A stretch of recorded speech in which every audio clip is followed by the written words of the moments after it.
Some of us don't understand that where we're at right now in our lives is an equipping for what God wants to do with you next. We miss the equipping part and where we are at, so we can't even receive what God wants to take us.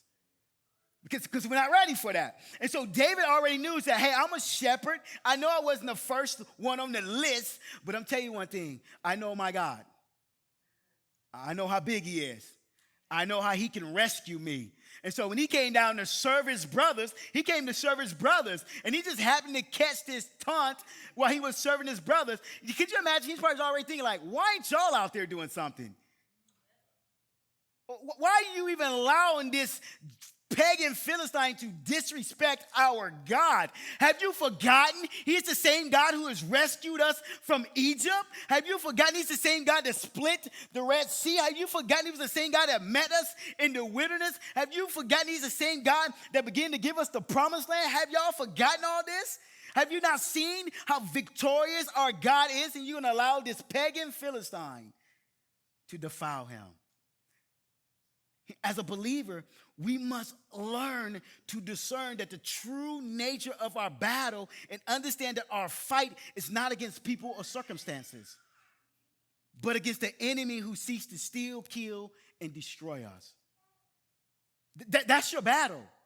I want to help you to refocus what you're fighting and what you're dealing with. Because if we can get people out of the way, if we can get circumstances out of the way, we can begin to say, oh, this is a spiritual war that I'm a part of because I'm a believer in Jesus. And what the attack is that look like it's coming in my life is actually spiritual and not actual individual people. Why? Because in this world we live in today, it is easy to become distracted by the many challenges and obstacles that we face.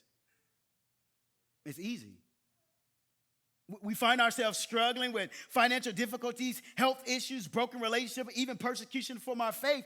But in those moments, it can be tempting to focus on the physical and the emotional aspects of our struggles, forgetting that there is a deeper spiritual battle that is taking place. And the enemy wants to believe that our problems are impossible and that we are powerless to overcome them. That's what he wants us to believe. And so most of the time, we just get stuck right there. Here's what I know. When we recognize where the real battle lies, we can begin to see our circumstances through the lens of faith and trust in God's power to bring victory. That's what we just read here in 1 Samuel, verse 7, in chapter 17, verse 1 through 29. David said, hey, listen, we can allow this to take place. We must do something.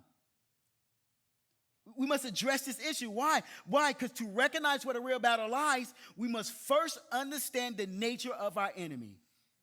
That's the first thing. To understand where the real battle lies, you must understand the nature of your enemy. David understood the nature of his enemy. One, it was the Philistine. Two, he knew that God wasn't with them.